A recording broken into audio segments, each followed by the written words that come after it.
ইনশাল্লাহ এই নির্বাচনে এনসিপির হাতে 150টি আসন পেতে যাচ্ছে এনসিপি ইনশাল্লাহ। এখন এই নির্বাচনে এনসিপির হাতে 150টা আসন থাকবে ইনশাল্লাহ।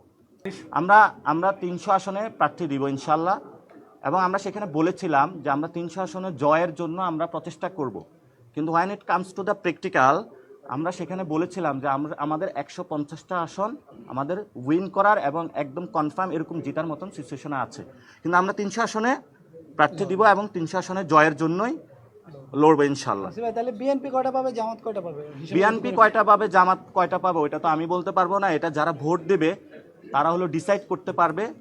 আমাদের জায়গা থেকে যারা অ্যাসেসমেন্ট, এটা দেখেন যে বিএনপিও অনেকগুলো ডেটা সার্ভে করেছে, জামায়াতও অনেকগুলো করেছে, কিন্তু আমাদের জায়গা থেকে আমি মনে হয় একবার বলেছিলাম বিএনপির 50-100 আসনের উপরে যাবে না, কিন্তু আপনারা তো এখন বাস্তব সিনারিও দেখতে পাচ্ছেন কোন দিকে তলানিতে যাচ্ছে, যে আর কম হয়ে যাবে। সো কম বেশি হবে সেটা হলো আপনারা ডিসাইড করবেন। তবে আপনাদের যারা এই সাংবাদিক ভাইয়েরাও প্রার্থী হতে চান, আপনারাও ইনশাল্লাহ সংসদে কথা বলতে চান, আসবেন ইনশাল্লাহ, আমরা সবাই মিলে সংসদে যাব।